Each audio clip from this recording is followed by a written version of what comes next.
Hi hello അസ്സാം വലൈക്കും welcome back to the channel. എല്ലാവരും സുഖമായിട്ടിരിക്കുന്നു എന്ന് വിചാരിക്കുന്നു. ഇന്നത്തെ നമ്മുടെ റെസിപ്പി ഒരു അറേബ്യൻ സ്വീറ്റായിട്ടുള്ള ഒരു മിഡിൽ ഈസ്റ്റേൺ സ്വീറ്റായിട്ടുള്ള കസ്റ്റേർഡ് സലാബിയുടെ റെസിപ്പിയാണ്. ഞാൻ ഫസ്റ്റിൽ തന്നെ അതിൻ്റെ ഒരു ശബ്ദവും അതിൻ്റെ ഒരു ടെസ്റ്റൊക്കെ അതിൽ കാണിക്കുന്നുണ്ട്.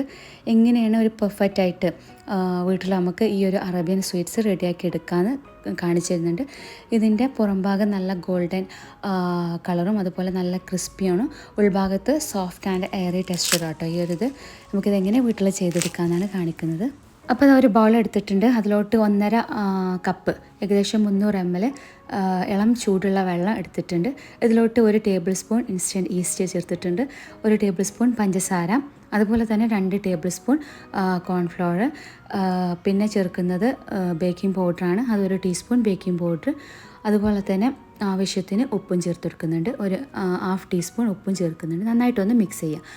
അപ്പോൾ ഇതാ വെള്ളം ഇനി ആവശ്യമുണ്ടെങ്കിൽ നമുക്ക് പിന്നീട് കുറച്ച് ചേർത്ത് കൊടുക്കുക. ഇപ്പോൾ ഞാൻ ഏകദേശം 1.5 കപ്പ് ചേർത്തിട്ടുള്ളൂ. ഇനി ഇതിലോട്ട് ഇടുന്നത് മൈദപ്പൊടിയാണ്. അത് ഏകദേശം 3 കപ്പ് മൈദപ്പൊടിയാണ് എടുത്തിട്ടുള്ളത്. ഏകദേശം 350 ഗ്രാം ഉണ്ടാവും. 3 കപ്പ് പറഞ്ഞാൽ 200 ml കപ്പിലാട്ടോ എടുത്തിട്ടുള്ളത്. 3 കപ്പ് കുറേശ്ശെ ചേർത്ത് നന്നായിട്ടൊന്ന് മിക്സ് ചെയ്തെടുക്കുക. വെള്ളത്തിൻ്റെ ചൂട് ഇമ്പോർട്ടൻ്റ് ആട്ടോ. ഓവറായിട്ട് ചൂടായി കഴിഞ്ഞാൽ നമ്മുടെ ഈസ്റ്റ് നശിച്ചു പോവും. അതല്ല വളരെയധികം തണുത്തതാണെന്നുണ്ടെങ്കിൽ അത് ഫെർമെൻറ്റേഷന് ടൈം എടുക്കും. അപ്പോൾ ഒരു ഇളം ചൂടുള്ള വെള്ളം എടുക്കുക. ഇപ്പോൾ നേരത്തെ പറഞ്ഞ പോലെ മൈദപ്പൊടിയൊക്കെ കുറേശ്ശെ ആഡ് ചെയ്തെടുത്തിട്ടുണ്ട്. ഇനി ഇതിലോട്ട് ചേർക്കുന്നത് കസ്റ്റാർഡിൻ്റെ പൗഡറാണ്.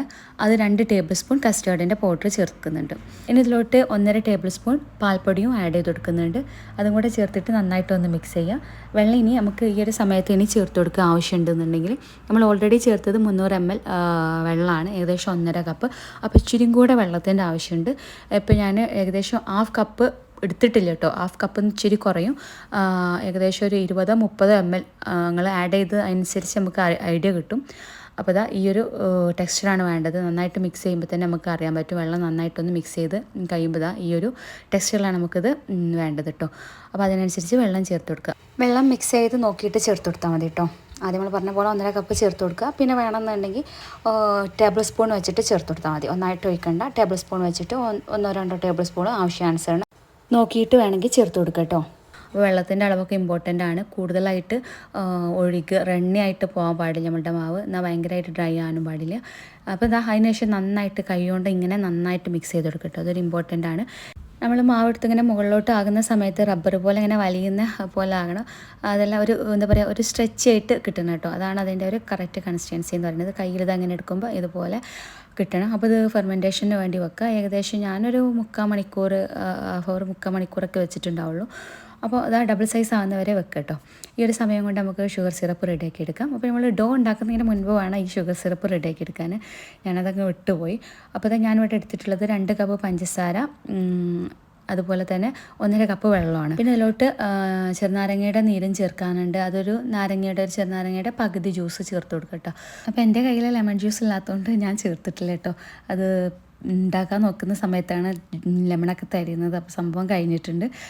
അപ്പോൾ അതാ ഡോക്ക് നന്നായിട്ട് ഫെർമെൻ്റായി വന്നിട്ടുണ്ട്. സൈസൊക്കെ ഡബിളായി വന്നിട്ടുണ്ട്. ഒരു സ്പാച്ചിൽ വെച്ചിട്ട് നന്നായിട്ടൊന്ന് ഇളക്കി യോജിപ്പിക്കുക. സലാബിയ എന്നുള്ള പേര് എത്ര പേർക്ക് ഫെമിലിയർ ആണെന്ന് അറിയില്ല. പക്ഷെ നമ്മളെ നാട്ടിൽ സലാബിയ എന്നുള്ള പേരിനേക്കാൾ അത് കൂടുതലായി അറിയപ്പെടുന്നത് ലുക്കൈമത്ത് എന്നുള്ള പേരിലാണ് അറിയപ്പെടുന്നത്.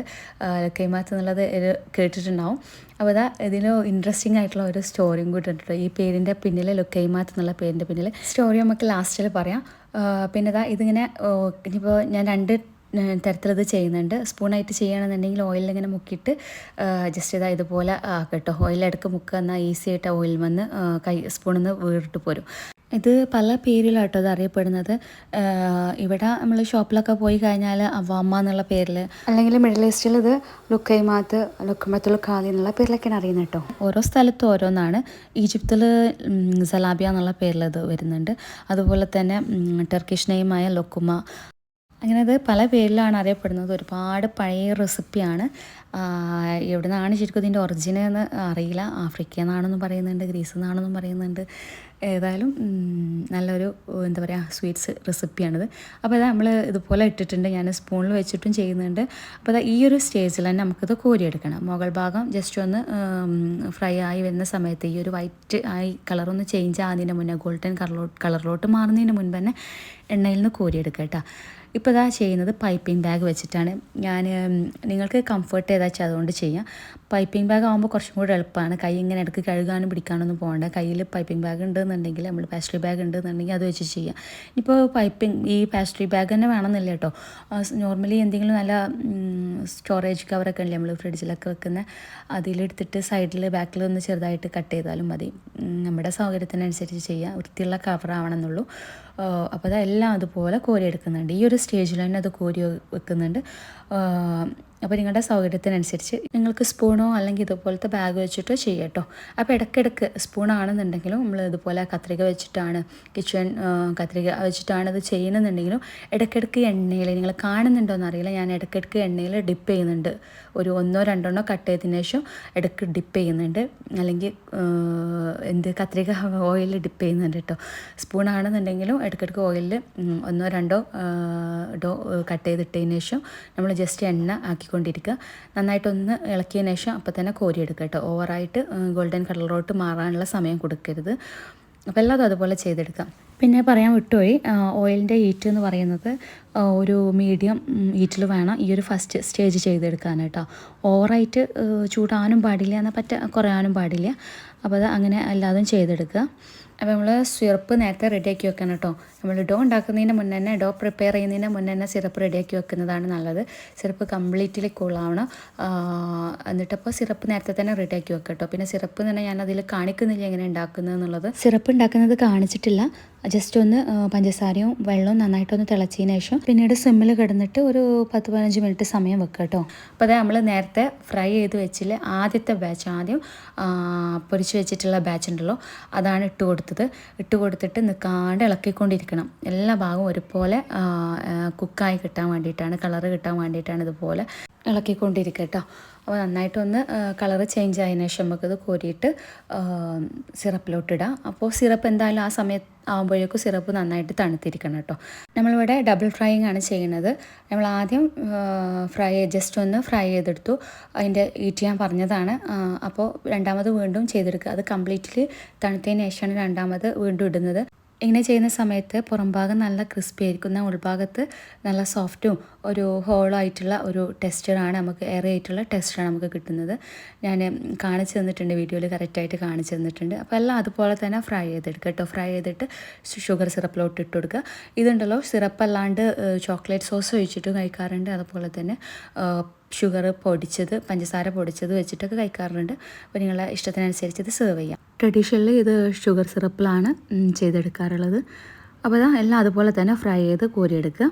ഇതിൻ്റെ നമ്മൾ എണ്ണയുടെ ഈ ഒരു ചൂട് ഈ സമയത്ത് രണ്ടാമത് ഫ്രൈ ചെയ്യുന്നതിന് സമയത്ത് അതിനേക്കാളും കുറച്ചും കൂടെ ചൂട് കൂട്ടി വെക്കുക കേട്ടോ. കസ്റ്റർഡ് പൗഡർ ഇട്ടതുകൊണ്ടാണ് കസ്റ്റർഡ് സലാബിയ എന്നുള്ള പേരിൽ അറിയപ്പെടുന്നത്. സലാബിയ നോർമലി ചെയ്യുന്ന സമയത്ത് നമ്മൾ സലാബിയ അല്ലെങ്കിൽ ലൊക്കേമാത്തൊക്കെ ചെയ്യുന്ന സമയത്ത് കസ്റ്റർഡ് പൗഡർ ചേർക്കേണ്ട ആവശ്യമില്ല കേട്ടോ.